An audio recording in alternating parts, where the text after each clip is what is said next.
Good afternoon, everyone, and welcome to the Career Sessions, where Tracy and I speak to everyday people about their career journeys. And today I'm absolutely delighted to introduce Jay Ludgrove. Jay will tell us a bit about what he does in his career now as well. This sounds a bit dodgy, but Jay and I met online, not in the way you might think. I think it was just in lockdown, wasn't it? And I started following a bit of your content and we connected. You know, I think I might have come back into the office and done a video of me spinning around while listening to The Darkness. And you were like, that is a bit of me. Have it. How you doing? Yeah, I was like him, follow him. And we just kind of kept in contact. And you gave me a bit of advice about videoing and podcasting as well. So I was like, right, well, you're going to have to come on my podcast then. For being helpful. Yeah. So we're just really excited to hear about your career journey. So kind of where it started and how on earth you got to where you are now. Well, I guess I'm much like everyone. Where I am now is not even vaguely where I started out. As a kid in school, without going too far back, a kid in school, I was absolutely 100% sure that I didn't need a career because I was going to be the next star of some sort of music thing. I had the long hair, I had the band. We did very well in a couple of local pubs, but that's about as far as that went. Thankfully, my family behind me always said, great, how about backup, just in case this doesn't quite, if you're not the next Bieber, what if, Jay? So I got a job at about the age of 17 or 18. I didn't do college. I tried and they kept saying me if I didn't want to be here, I could leave. Sweet. There was a J-shaped hole in the door as soon as they said that. So college didn't work out for me. In fact, I tried it once and then went back again. And the best thing that I found in college was my friends, basically, my best friends now. And I was only there for a couple of months. But my uncle gave me an opportunity to go and work in IT. And I'm not technical. I'm a Luddite, I'm a hardened Luddite. And in IT, when you call up the person and say, hey, can you help me with things? It's like first line support. And then when you need a bit more help, it's second line support. And then when you need someone really smart, you need third line support. When you need someone who can just own everything, they work in the server team. So I went straight into the server team with zero experience and was a backup and server analyst, which basically meant all those years ago, that was about 20 years ago now, it basically meant you had to take tapes out in the morning and put a tape in and take them out in the afternoon and put another tape in. That was my job. I used to go around all of Southwark Council and I used to constantly get colds because I was walking out of hot days into cold server rooms. And my phone was the only phone in the server team, which was always available. So I'd have people calling me left, right and center being like, server XX701's down. What are we doing? I'm like, oh, right. Hey, man. Everyone's busy right now. Essentially from there, they soon realized that I was good at fobbing people off on the phone, but not very technical. So they moved me to first line support. Well, you don't need any technical, but you do tell people to turn things off and turn them on again. Okay. And if I'm honest, that kind of led into a 7 or 8 year career path of working customer service. I was told an awful lot of times during that period, like you should go and work in sales, but sales was a very scary concept to me. Like I got customer service, and the idea was I would work up to manager and I'd work up to manager and I'd work up to the next manager and stuff. And I remember saying to a family member that, if I stay at this, I could make 30 grand a year and that'd be amazing. And that was kind of like, for me, that was Mardi Gras. If I made 30 grand 1 year, I'm like killing it. I'm supporting everyone I know. Like now, maybe my expectations are a little bit wrong because I was a kid, but that was the goal for me. And bounced around to different customer service jobs, like I say, for about 7 or 8 years, did well in them, but it was never necessarily something that set my world on fire. And then finally took the opportunity to move into sales, essentially, after just being told it loads and loads. I think I went for a job somewhere and they were like, oh, well, we're not giving you the customer service job. I will give you the sales job. And didn't take that role. That scared the life out of me, but took another role. And for me, sales worked well. And I think potentially with 8+ years of customer service and taking it in the neck from people who are very angry about whatever it was I was serving, it put me in a really nice place to be able to talk to people and listen and sort of find out information. So I've never necessarily been the guy who walks into a sales floor and within the first 5 days is top of the target and killing it. But however, I do tend to work my way up the sales ladder, if you will, after a few months, after 6 months, 7 months, a year, or whatever, because of client retention. And I've always really been big on that, while keeping those roots of not being technical and knowing anything. And what were you selling? A whole bunch of stuff. So I sold insurance, which was terrible, and and it was specifically retention of business. So it was insurance for mostly small business owners, like roofers and taxi drivers and people who really need personal insurance, because if they're hurt, nothing happens. And my job was to be like, hey man, your direct debit didn't go through or whatever, you're not insured, pay me. Which was great when you're talking to a roofer and he's like, I'm what? Because I'm on a roof. Yeah. Like, genuinely, I'm like, really windy. Yeah. I'm like, we'll get down really safely. Go to the van, call me back, do this. I did insurance. I worked in the exhibition industry, which is very hard sales job, and probably the worst sales environment I've ever been in. Yeah. And actually, my fears about always moving into sales is like, that's for super go-getters, and I didn't necessarily see myself as that. I just saw myself as like full of energy, and that's about as much as I wanted to go for. But also there's this whole target thing and the environment and the movies you see. I see Wolf of Wall Street. I think I would run so quickly away from that. Day one, I'd be like, peace, I don't care how much I make, I'm out. Like, put that midget down, stop doing that to that person. I would hate that. But I did manage to find myself very quickly from working in different sales environments to being in those industries, like, so being in those teams where it was just vile, quite frankly, just vile teams, and places where I was, successful at, and was like, nah, don't want to do this no more. Like, you guys aren't cool. For instance, if you don't get there for the 8 o'clock meeting, my hours are 9 till 5, but there's an 8 o'clock sales meeting. Okay. If you arrive a minute late in this place, and I used to be real heavy, I had about 5-6 stone on top of me than I am now. And if you arrived a minute late, a minute after 8 a.m., you had to take your top off, stand on the boardroom table, touch the ceiling, run down 4 flights of stairs, across the road. This was in Wimbledon as well. This is like just across from Wimbledon station, very busy. Run across the road, sing a verse of, one bit of Chesney Hawkes' I Am the One and Only, back across the road, up the stairs, back on the table, touch the ceiling. And if you didn't do it in 4 minutes, you had to do it again.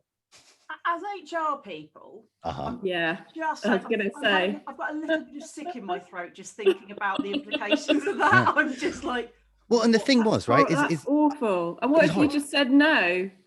They fired you. They just get rid of you. Like, and the thing was, is even like on my 3rd day or something like that, the boss and his wife both worked there. The 2nd day, the wife was late because she was dropping off their kids. Top off, in her undershirt, like she's run down and stuff, and it was just the culture, and it was like this, like, hard ass, dirty sales. You'd like, stuff like you had your chair taken away if you haven't closed by 10. Right, okay, but like, I've made a bunch of phone calls. I've been killing it since that stupid meeting at 8, and I haven't closed anything. No chair. If you haven't closed by 11, you wear a high vis jacket. If you haven't closed by 12, you have to put a cone on your head. If you haven't closed by 1 o'clock, you have got to make all your calls facing the wall. 2 o'clock doing this. So there was tons of times, just thinking of it from like, does this actually incentivize or give any kind of efficiency? There were times when I'm like, the train's a bit late, I'm pulling in, I'm looking at my watch, and like, it is easy an 8-minute run from the station and all the way up the stairs so I can get to this meeting. And it's like 10:52, going home. I just call up. I'm not taking my shirt off. Excuse me. I'm real big, and like, there's no way I'm taking my shirt off in front of people I don't know, and running up and down the stairs. So I would literally just be like, hey, I'm not well. And, you can hear behind me on platform 2, please go. I'm sick and I can't get out of bed today. See you later. And I just go home. But that, honestly, is why I never worked in sales. Is that was my fear. That really was my fear. And I managed to, like, just tough it through that job because I needed the job. And that was the horrible thing. Like I needed that job. And even my line manager was just horrible to me, like really, really horrible to me. Would like, you know, I'd have bruises all over my arm from punches and stuff constantly, being like, come on, guy. They used to call me Snarf because I had a beard, and Snarf was something from from the Thundercats. Yeah. Who was a fat, ridiculous, weak. And that's why I was called it. I'm like, oh, that's nice. Thanks, guys. Yeah.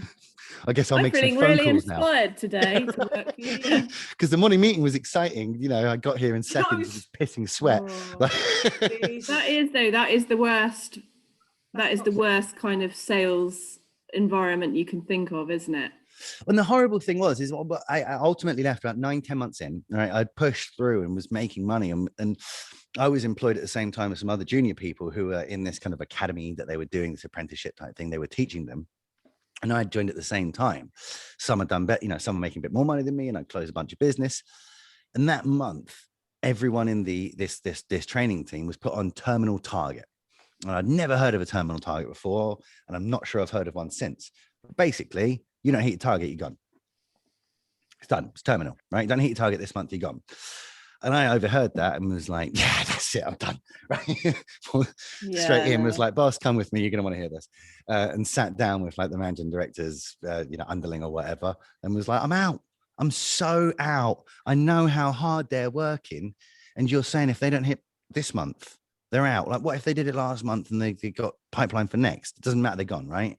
And they were like, yeah. We need performers here. I was like, cool, and I'm out. And I'm like, but you're a performer.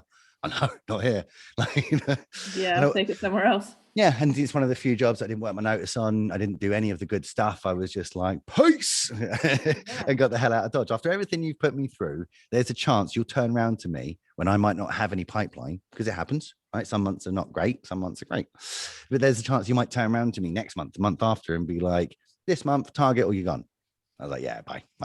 You just can't live like that. I don't know why anyone would. There's no amount of money in the world that makes that level of misery kind of doable. Is there? Is there? Okay. Well, so send me the address through. Just, yeah, I'm not saying I would, but you know, if it's that good. No, I hear you. And that's the problem is that with sales is, you know, there's been times in my career when I've paid more in tax than I was paid in my first year's wage. All of a sudden, everything it takes to get there seems pretty like, okay, cool. Well, I've got some nice stuff at home and things. Yeah. But, you know, conversely, after leaving that job, I bounced around a couple of places and then found myself in a company called Network Utilities Systems Limited. Great name. And that was the complete opposite. Right. So they had this beautiful and nurturing environment, especially the sales environment. And the sales worked with the rest of the company. We were cahoots with each other. We had this saying just within internally, it's like, we are shit hot. And I could feel it. I could feel everyone thought that they were shit hot. And as a salesperson, I was out there being like, hey, we're great. Like, I know we're great. And like people are like, can you deliver that? And I'm like, I really think we can. As opposed to previous jobs where I'm like, surezies, because if I don't hit this target, I'm gone. I mean, yeah, we're going to help you. It's going to be valuable for you. I just want to hit this commission and get the hell out of here because I hate this place, right? Mm-hmm. And it was such a nice change. But more importantly, I was significantly more successful in that environment. Like, that just really worked for me. Having my sales manager be like, if they don't need it, tell them thanks very much and say goodbye. Whereas in my previous job, I'd have a guy listening on the call and punching my arm when he's like, you could have sold to him. And I'm like, he doesn't need it. It doesn't matter. I'm like, it does to me. Like, it does matter to me. Like, I guess that's why people come back to me, because I'm like, you don't need this. You don't need it. Like, you know, and that's what a better thing to hear from someone who's trust is fairly key in an ongoing relationship, isn't it? Yeah. And I think a lot of salespeople forget that, you know, you are the mouthpiece for the business. You're not your mouthpiece. You're not just a salesperson out there fighting your own fight. And, you know, sales does lend itself to lone wolves who want to just work on their thing and treat their little thing like their business. And that's great, because that's a successful way of working and those people are really good at it. But you are the mouthpiece for the business. You are out there saying things that other people are going to have to deliver, or saying things that it's other people's reputation that you're out there for. And I think it's that trust. Like, you know, people come back to me because they trust me, because I'm like, hey, I can't help you. And they're like, really? But I've got, but there's this budget. And I'm like, I know I don't want it, right? But I can't help you. You know what? Yeah. Literally, we totally randomly, but we had a guy we phoned to help us with our skybox because our Sky's just, and it's because our thing's too low. We phoned this bloke, we're like, right, we need you to come move this. We don't want our Sky because they're going to charge us a fortune. And the guy said, right, what you want to do is phone Sky, say this, this, and this, and they'll come and move it for you. And we're going to give him a 5-star review. He's done no work for us. He totally could have said, yeah, I'll come and sort that out. Yeah, 125 quid. And now if I have fee any problems or anyone asks me if they've ever got an issue, I'm going to go to this guy. And that's the difference, right? Yeah, and when you look at the next place that you move into and you want a whole TV thingy, what's it? That's the guy you call and say, hey, man. Yeah, exactly. Brilliant. Yeah, and I think that's always the case. And I think a lot of salespeople forget about that kind of adding value thing and the fact that, and it's culture. It's people work in places like I worked where it's so important to hit your number that it doesn't matter about the person you're speaking to. Yeah. I think that's why I really flourished when I worked for the company before starting this agency, was that they wanted us to, if someone was saying things that we couldn't do as a business, someone in the technical side, someone in this side, and someone that side. And so I'm pointing around this building because this was actually where network utilities were. Seriously?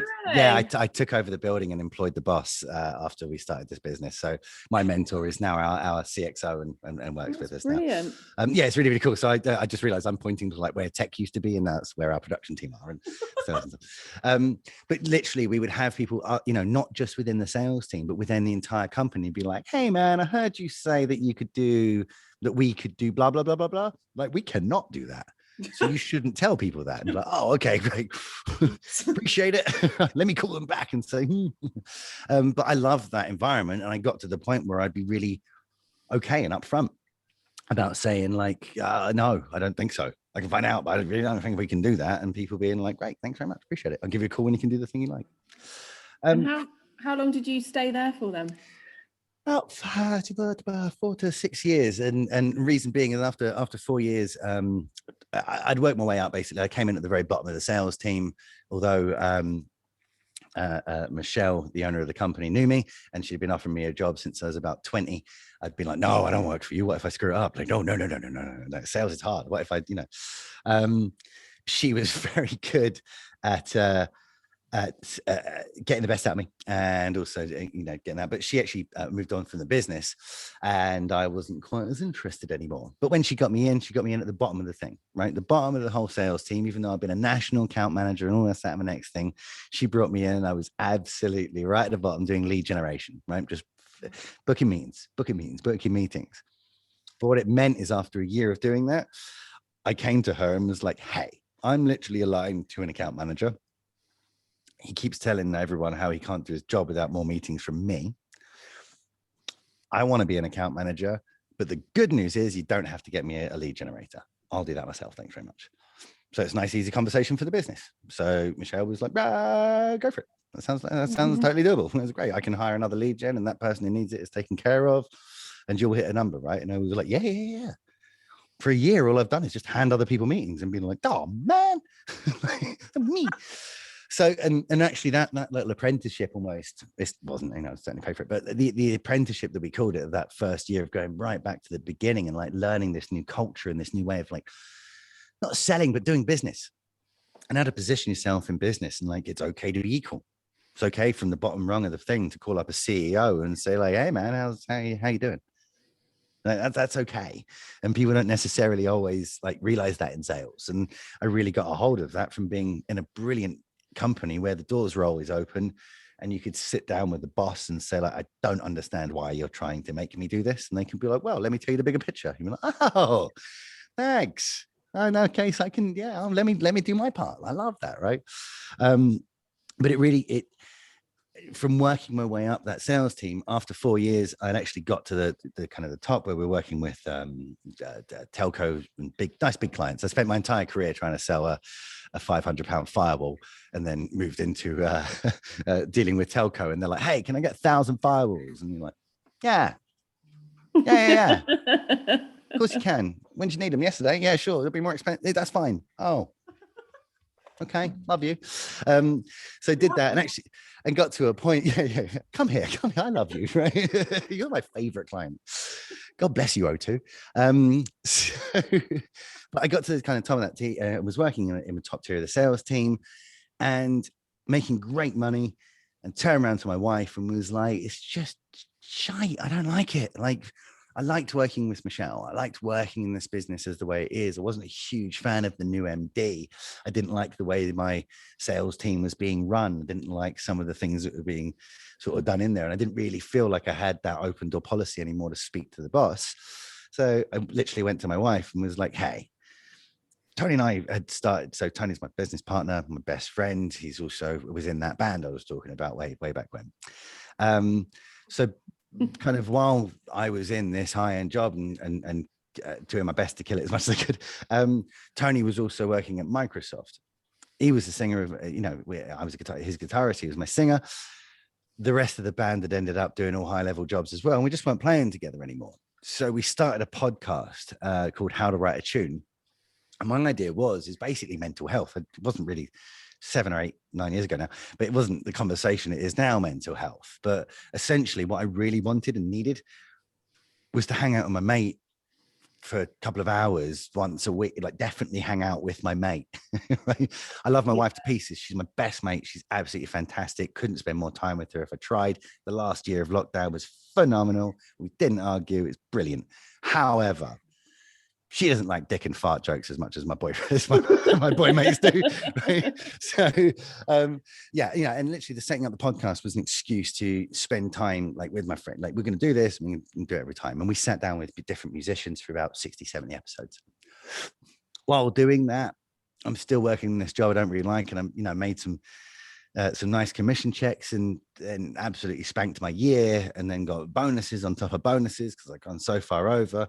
And was staring at my January tax, realizing it was more than my first job.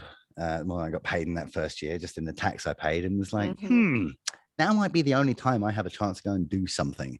So I turned around to my wife and said, this 6-figure job, I want to go and like do something in the shed with Tony. At least it wasn't home brewing. Could have been. Because thankfully my wife is awesome, because she was like, yeah, you're not happy, you should do that, that'd be good. Amazing.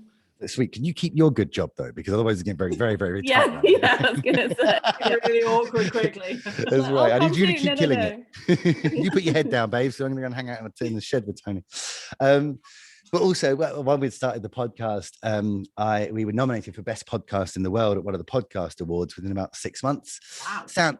Sounds better than when it is. 7 years ago, the podcast market was very, very small. In the UK podcast market, smaller. Still, that's amazing. That is amazing. It was really, really cool. And I was literally sat there being like, cool. 6 months ago, I didn't know what a podcast was, but Tony was like, we should podcast. And I was like, what's that? He's like, internet radio. That sounds terrible, but I loved it. Excuse to talk for hours on end. Like, yeah, I do this for free, So we had this podcast, been nominated. I was sat at this award ceremony looking around and being like, I just wouldn't have been here. Like it's really well placed for someone like me who likes the sound of their own voice and likes to have a bloody good laugh with people, but I don't have the technical skills. I don't have the ability. Tony, as I said, had been working in Microsoft for a decade. He'd also been the producer on our album. So had this, what was needed 7 odd years ago, with a very specialized set of things of being techie enough to get this thing to go on the internet, and being audio savvy to be able to make it sound good. So literally I kind of had the plan in that when I was just sat looking around to be like, Tony as a service would be really cool. Like, people need this. And kind of from there, GLPro was born. We made some plans, which were, you leave now, or you go down to part-time, and then in 6 months, you go full-time, and I'll do this, that. And after a month, Tony was like, hey, I quit, by the way. So I think I'm doing it full-time now. I was like, all right, cool. And then a month after that, I was like, damn, this looks like fun. Screw this, babes. Can I go and work in the shed? And, and we always say as well, like, we're not a startup. Startups are funded. Startups have investment. We had a couple of quid in our pocket in a shed, which was really, really beneficial, because it meant we had to sell stuff. We had to get out there and we had to find people. And because of that, we've built on the services we can do. We've got a great network of people that we've been helping for years on a myriad of different things. And it's been a really, really fun ride over the last 5 years to build this business, doing like the marketing stuff, which I probably like laughed at for most of my sales career and customer service career. Like, what are they doing over there? Just playing around with video. And now basically I get to play around with video and Did be on you podcasts. consider a career in radio? No, never. Well, saying that, actually, I think me and Tony may have wanted the Radio Jackie, which is like the sound of Southwest London. Ooh, I'm pretty sure. I'm pretty sure we wanted the drive time show for quite a long time, and we even got a meeting because we were about 16, 17 or something like that, and we rocked up to Radio Jackie and was like, "When is that guy retiring?" Because and they're like, "What experience have you got?" And we're like, "Oh, nothing. No, we play in a band. We play good music." We laugh a lot. We're very funny. We're very, very funny. You can swear on the radio, right? Like, yeah, we're funny, right? What? Not so much. But no, never really had aspirations to be on radio. And like, to be honest, like, I don't like radio. I really dislike radio. I would tear the radio out of my car if it had one.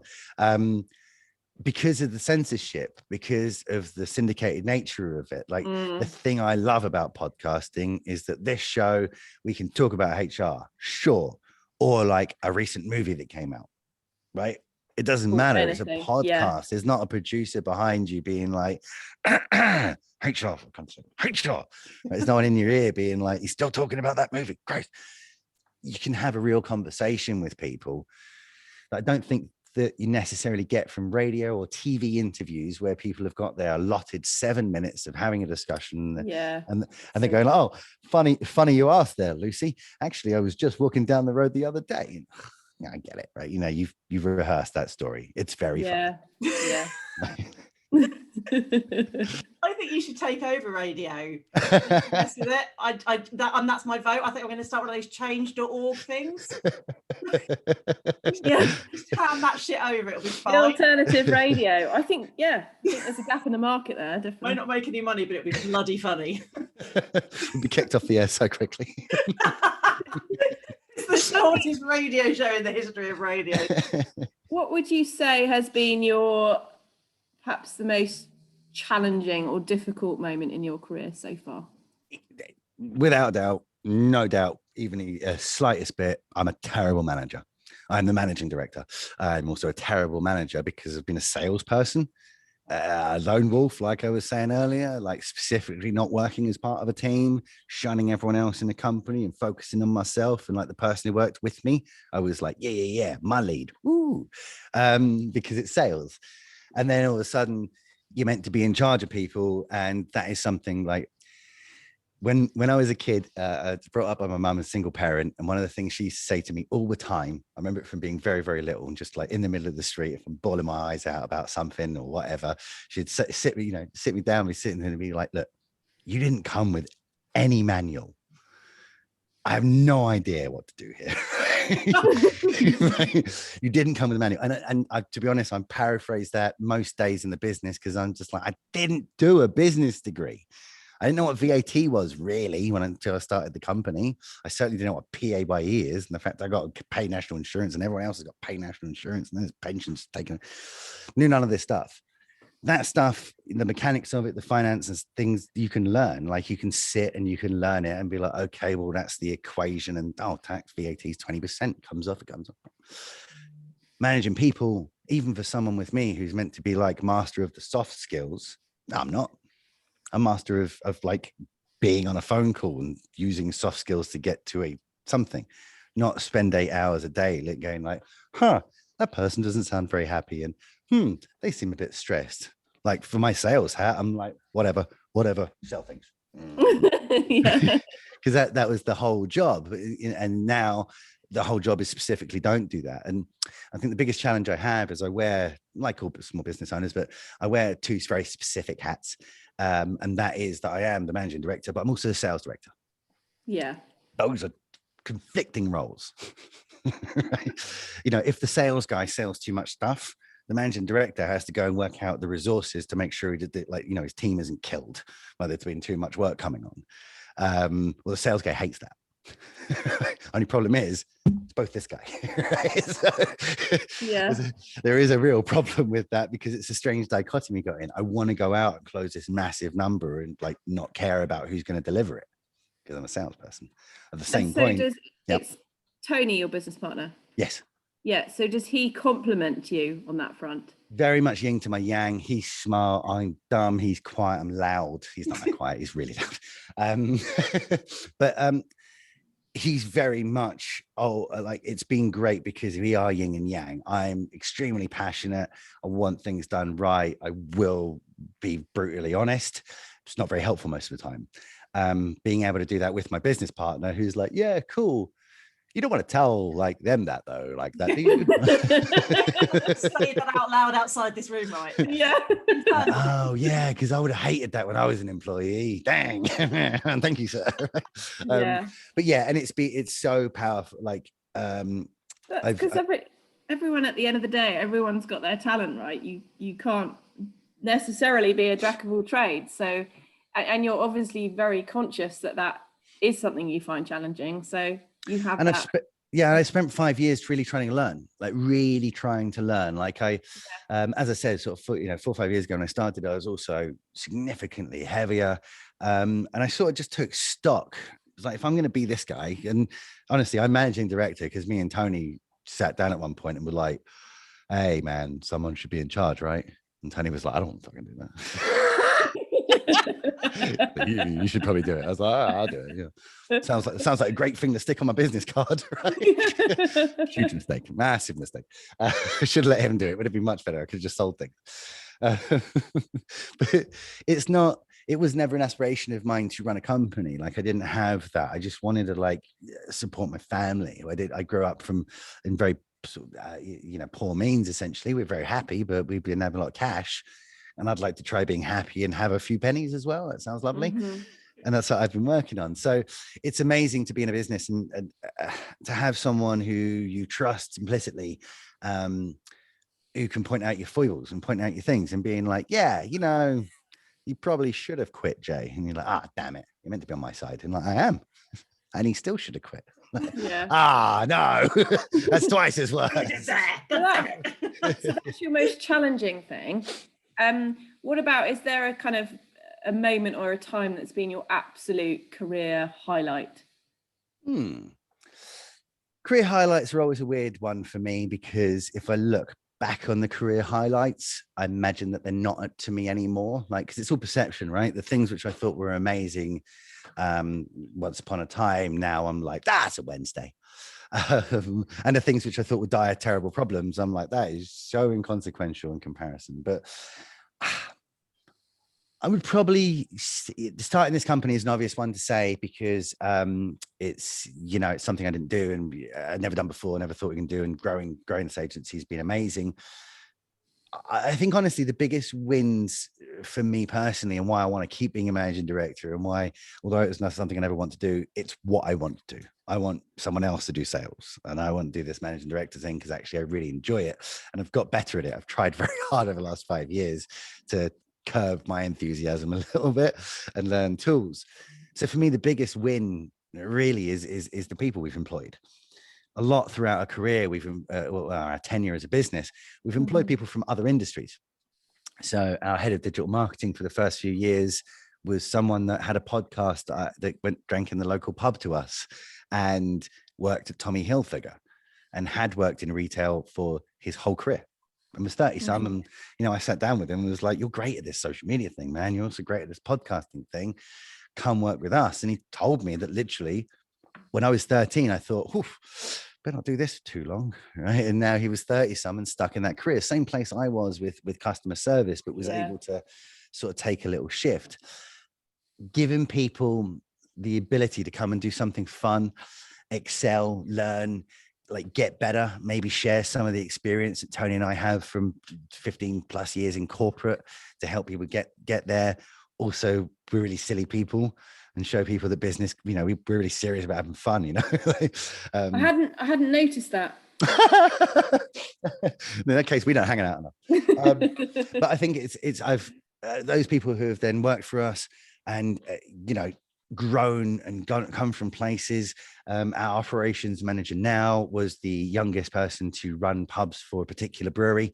And the same thing, was looking at it and being like, I am absolutely killing this career. What happens if I don't want to do that anymore? I'm doing no, I'm a publican. Right? How do you move from that to another one? And I have to admit, without him, Simon, I'll give him a shout out. He's Simon, I'll give a shout out. And Tony and I couldn't do this without him, right? What if I go back and say to someone like, yeah, I'm going to employ a publican because we couldn't do this out with him? That doesn't make any sense. But I'm going to employ someone who's absolutely brilliant, a great person, incredibly hardworking, over yonder, and give them the opportunity to come and do it here as well for us. That's amazing. Like, it's just so cool. And I never thought I'd be able to impact, like, this is a little bit cheesy, but I never thought I'd be able to impact other people's lives. I always thought I might be able to help mine and my wife and my family and stuff, and that's maybe help or assist them. I didn't know that I'd be kind of like the arbiter of people's direction for a period of time while they're under, my leadership, which is, again, sounds horrible, but it's so rewarding. It's such a wonderful thing. We've just gone through a recruitment drive now, and we've got people moving down from Lincolnshire and up from Brighton, and again from different industries. Guy worked in IT, but did a whole university degree in video. I will come do video then. I know you can do the email thing. You've done it for IT. Come do it when you're talking about video all day. And there is something so special to, like, it's not fun here every day. It's work. Gets really stressful and hard, and everyone hates it for a little minute and stuff. But even in the worst days, we're making videos and podcasts. Like, that's all we're doing. We're going to stick it on the wall next week. There are no video emergencies. There aren't. Right? There's no video emergency. Whatever it is, we can push that deadline back. It's not like, now, damn it, now, code blue. It's a video, right? We work in this wonderful industry. We get to have fun and be creative and help people do that and help them get their message out. I couldn't ask for more. Mm-hmm. I used to work for a head of HR who, it's very easy in HR to think things are emergencies because people make them sound like emergencies. I used to. It's just like, it's stunning how everything becomes an emergency when people pitch it in a certain voice, and you're like, and the fact of the matter is, I think I've had one genuine emergency in my entire career, right? But you end up getting caught up in this, everything's really important because someone's shouting stuff.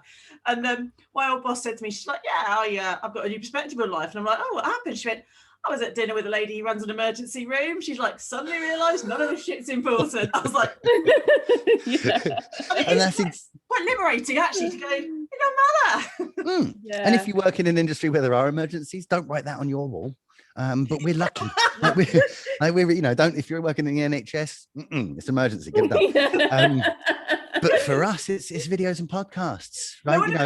But we do. Yes, somebody might. Videos, less so. Less so, right?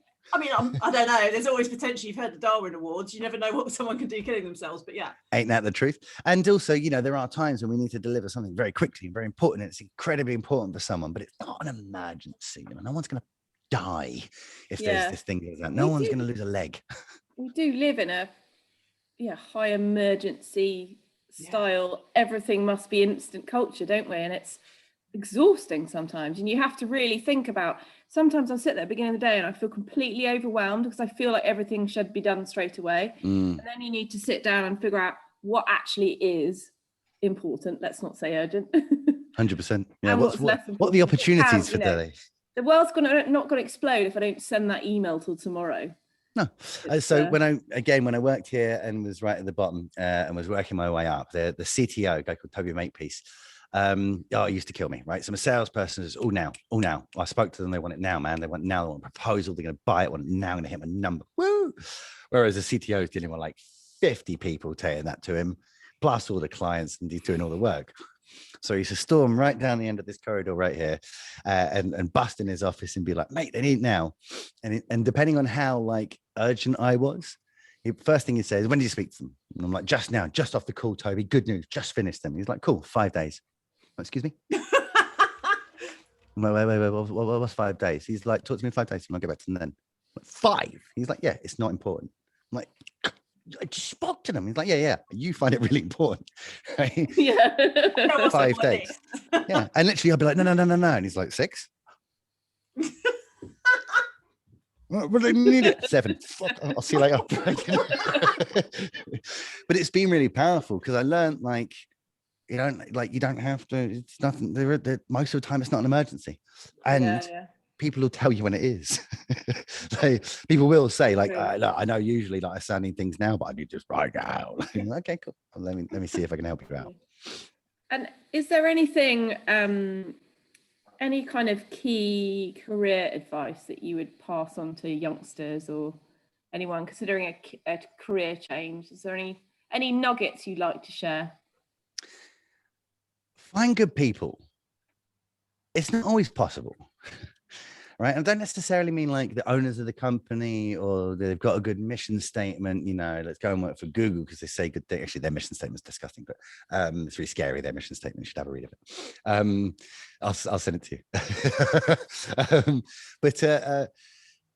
But find a decent place to work, and that sounds very easy. And unfortunately, when you are young, it's very hard to say is this decent? Because that guy's kind of horrible to me, but I like them, But find somewhere that you can be yourself, and find somewhere that doesn't have I don't know what the word for it is, but it's toxic overachievement, right? Over the last 5 or 10 years, people like Gary Vee has made it really, really bad for everyone in the world because everyone thinks it's okay to work yourself into the ground, burn the candle at both ends. That's super cool, super in vogue. You're an entrepreneur. You're killing yourself all day because it's not cool. I tried it. It's really not cool. My business partner tried it. We both ended up in the hospital at different times, right? Yeah. And guess what? I'm really not productive when I'm in the hospital. That's the whole point, is so I can be productive and efficient and stuff. And now I'm sat in the hospital losing my mind, right? Find a place where you can be yourself. It's not easy. Don't leave places as well because you don't feel like they can be yourself. Okay. Work with places and see what the best place is that you can really fit in, because when you do fit in and when you're not worried about I got to watch my P's and Q's because I'll upset Sally and upset Johnny and upset Billy and upset Bobby, right? When you're not in that situation, you come in and be yourself, life gets a little easier. You can start to have fun. And just everything, it's just easier when you're having fun. If you can find that little point. And then my second tip is, previously as an employee and now dealing with this as a boss, I was the worst employee. I was so bad. I was, especially to Michelle, who was my friend, right? I was just a terrible employee. She used to ask me loads of times, were you in a union? Right? Because I'd be like, I mean, this meeting's run over and it's my lunchtime. I know. Yeah, I know people like you. 100%. And and Michelle would turn around. I'm not gonna lie. But Michelle would turn around to me and be like, I get that, but you were late 3 times this week, right? And I'm like, yeah. But this meeting's run over by at least 4 minutes. Right. And the wonderful thing is about now having Michelle as our chief experience officer is that I am reminded about that on a near daily basis when I'm like, can't believe they showed up late. And she's like, yeah. And what are you going to do about it, Ludgrove? I'm like, nothing, because it's okay if people are late. Right?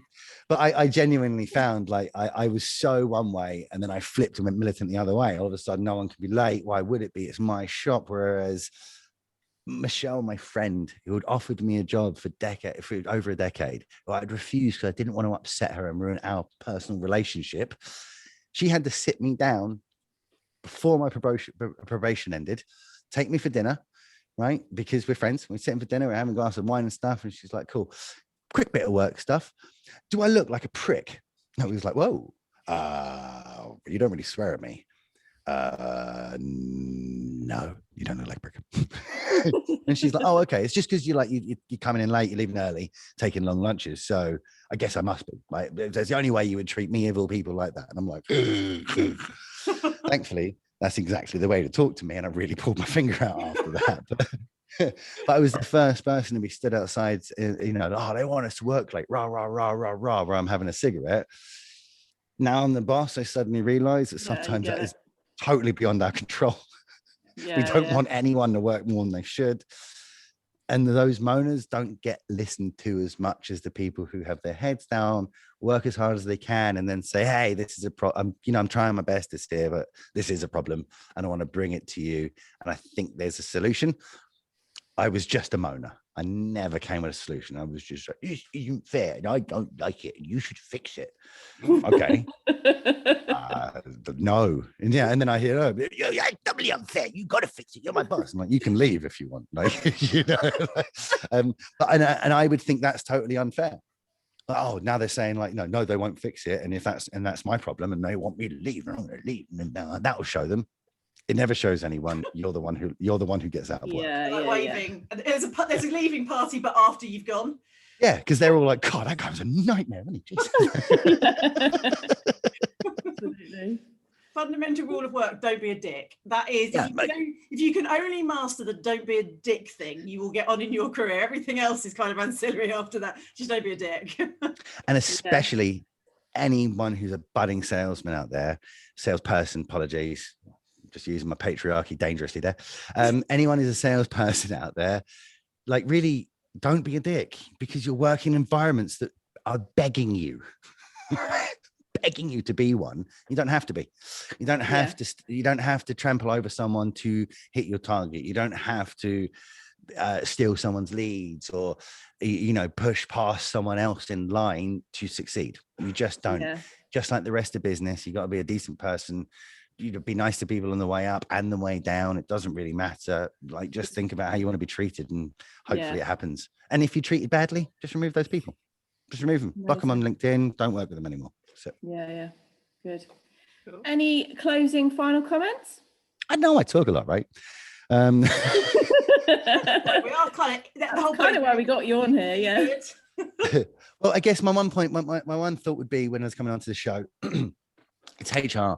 I know a lot of people out there are looking for work at the moment. We have just been through a big recruitment drive, like a big old recruitment drive. And for one role that we had recruited for in pre-pandemic, and we had about, I want to say 15 or so applications.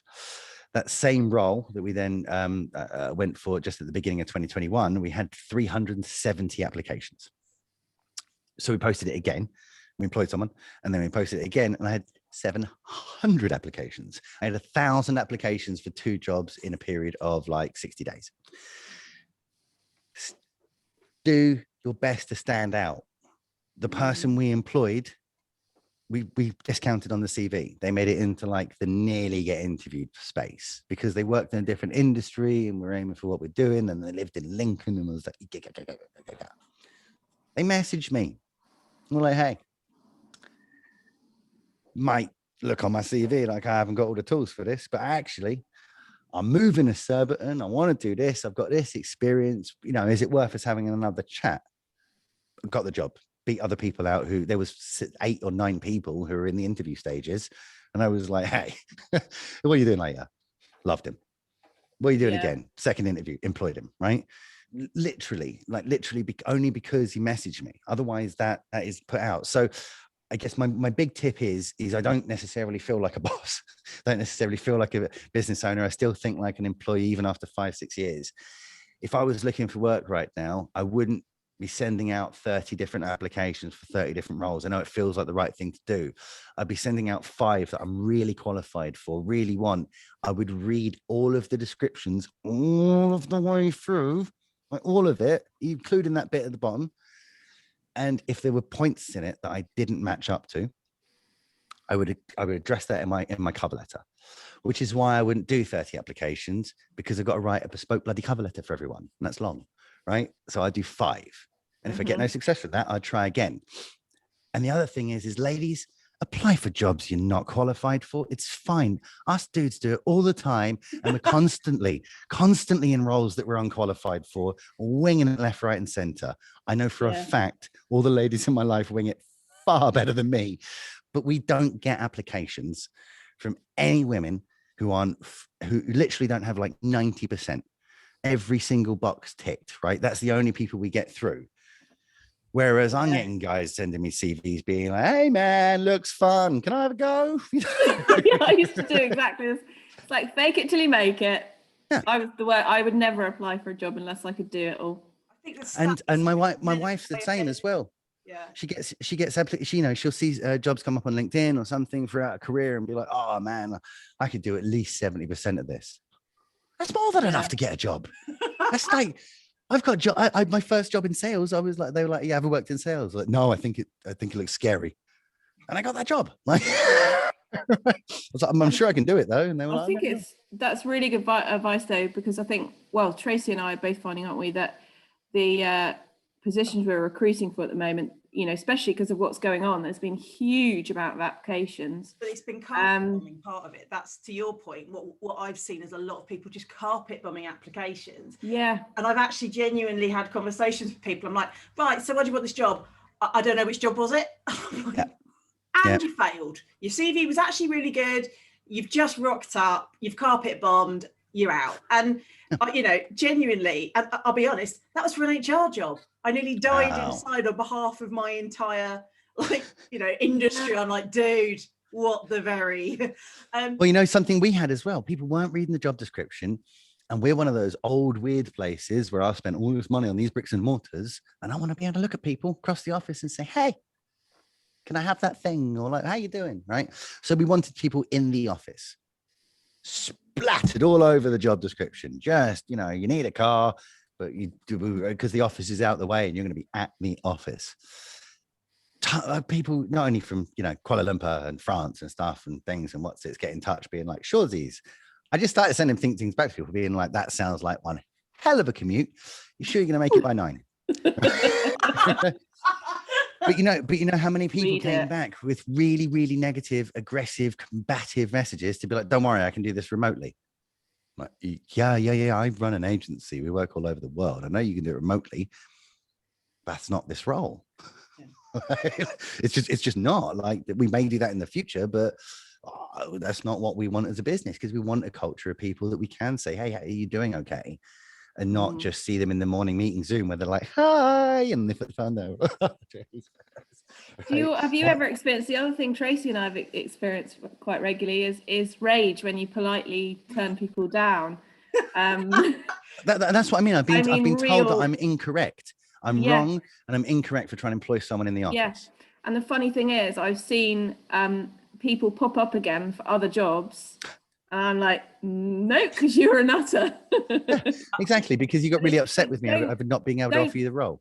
Yeah, don't burn your bridges, because, you know, it's just, My favourite was a sales guy. He came back, I said, I'm really sorry we're not progressing at this point. And I actually, when I saw his CV, thought, do you know what? I think there's another job coming up, but I'm not going to say anything because I don't know for sure if it's going to come up, and I'm not going to raise hands. See how this works. Like, yeah. If it comes through, great. His response, one line, your loss. Oh, cheers, ladies. Appreciate that. Is that it's you know, or not, is it, mate? Right, exactly. Yeah. Is it? I've never understood it, and the thing is, as well, is like, it's no industry that big. They're all really cliquey, right? I used to work in IT. There's like 35 people in IT, as far as I can tell. But you know, they're all little industries, and every place I look at now, after working in IT for 4 or 5 years, I know someone in the business, or like I know someone who knows someone in the business. I'm connected through one way or another. Really glad I wasn't like massive, somewhat of but no, I wasn't a massive prick through that whole time, right? And I didn't tell everyone to do one, because right now I wouldn't have any network. Whereas I've got no problem, and I really appreciate those people who got back to me and said, no, you didn't get the job, whatever. Like, I didn't necessarily give like 1,000 applications. I didn't necessarily give everyone a full, this is why you didn't get the job, unless they asked. Yeah, same. Everyone who asked got a full response. Yeah. Unfortunately, some of those people got really angry with me. Mm-hmm. I'm like, well, it's just that your CV wasn't filled out. There was some spelling errors, and it didn't look like you have the right experience. They're like, yes, I do. I've done this, this, and this. I'm like, cool. None of that's on your CV. It's not really my job.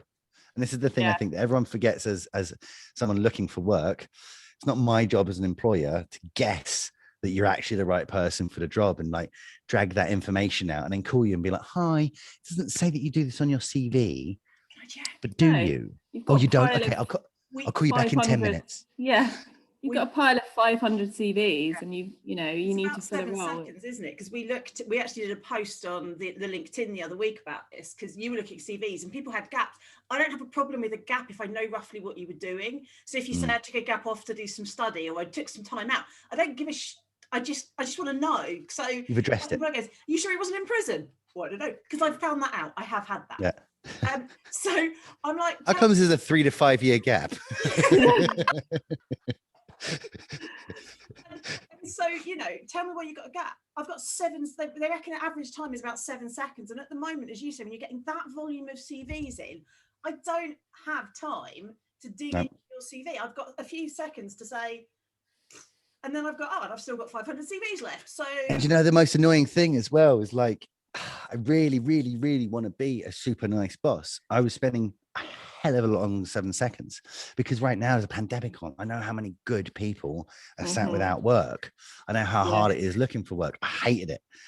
So I literally was spending loads of time going through people's CVs and being like, oh man, I bet they can do this. Maybe pile, right? And I'd have a yes and a no pile, and the no pile was tiny, the maybe pile was massive, and the yes pile was like kind of small. And then I go through this maybe pile and yes and no again, and be like, oh man, if only they'd added this in, or I wonder if they did that. Look on LinkedIn and be like, they did. I was actually doing that much of research on people. That's amazing. Ridiculous on 1,000 CVs. Now, there was some bits where I was just discounting people, but again, I wonder how many good people I missed, because I was just discounting people originally on location.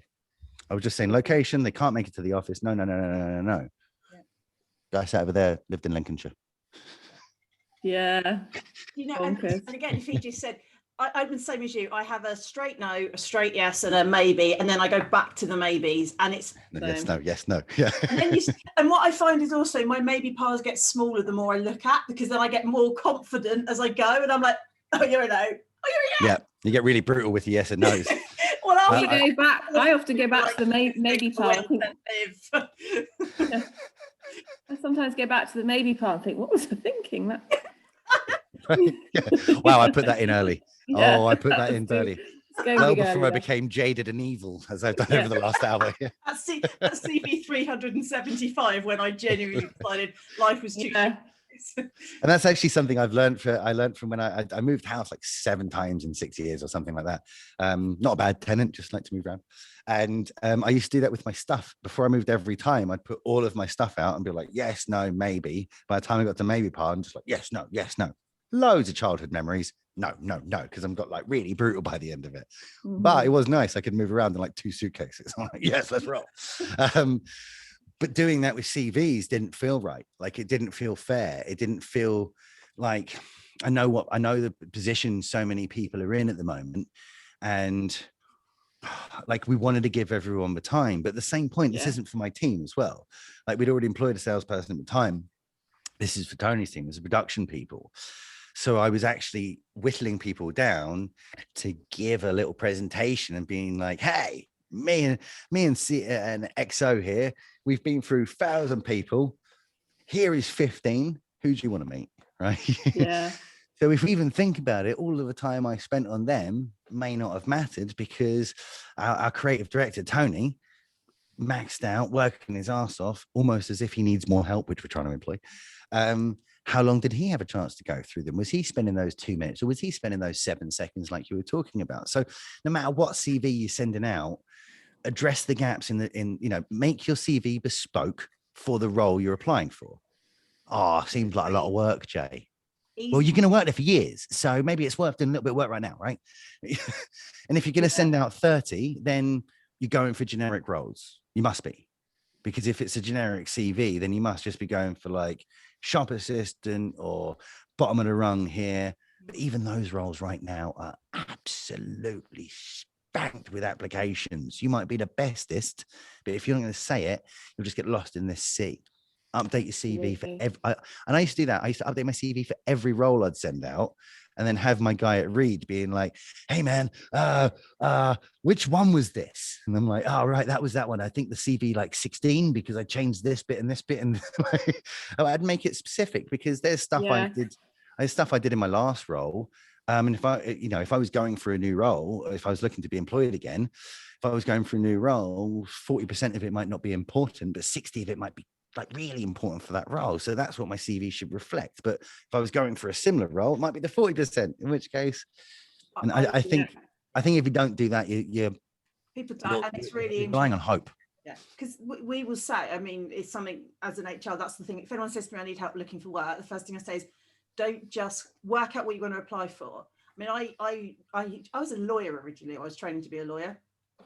I got as far as I went through the training contract, did everything, left the day I qualified. My parents cried like children. They're like, what are you going to do? HR? What is that? Why would you do that? And I was going for a training contract, which I was successful, bizarrely. There was at that point, they reckon 600 applicants for every one training position. So I sat there and spent an entire summer. I made 100 applications, and every single application was tailored. My experience was changed. The list of items was changed. How I articulated what I did. I reordered things. I emphasized things 100 bloody times. And I got a training contract in an environment where most people didn't. And part of it's because I got a foot through the door because I put the energy in. And I think we're kind of back, and I think we are back there a bit more than we've ever been before. Yeah. Well, and I think the difference is now as well is social, right? It's not just your CV now. I can go and find out if any of that's true. Yeah. So maybe when I was a kid, maybe some of those job experiences got a little bit elongated. Maybe the 6-month contract was an 18-month contract all of a sudden. Right, because I didn't do anything for a year afterwards because I was a kid or something, whatever. Right, I don't know if that actually happened, but just in case any of my previous employers are looking, I totally did everything I said. All right, I can't do. It's too late. Well, not now. I'm hoping I don't need to be employed again. But doing that, I can now see that on social and be like, you said 18 months there, but you definitely weren't there for 3. So we're not talking, like me and Tracy aren't talking about lying all over your CV and being like, they said they need someone with 7 years experience and we'll just call that 8. Have it. There we go. I only had 2. I'm talking about showing the best of yourself, which absolutely everyone knows that they need to do in an interview. For an interview, you're talking about stuff and being like, oh man, if they say why you left your last role, what's your story? What are you going to come up with? Oh, I left it because of this, that, and the next thing and stuff. And it was a contract and they couldn't afford me, right? Cool. Doesn't say that on your CV. I have to, by accident, meet you for you to tell me why it looks terrible. Yeah. Crazy. Absolutely. We could do an entire podcast on this stuff. Yeah, we could do. I guess we should wrap up. I think that was your closing comments, was it? I guess that's my closing comments, indeed. Do CVs good because employers are overmaxed. There you go. Yeah, amazing. Short version. Well, listen, thank you so much for coming on. It's been brilliant to talk to you and fantastic to hear the journey and how you got to where you are. So really appreciate it. Thank you so much for having me on. Ever need me in the future, you call and I'll be there. Stick the bat signal up and I'll be podcasting straight away with you, okay? Amazing. You are going to regret that totally, but thank you. Son of a. Thanks so much, guys. Thanks, Jay. Thank you.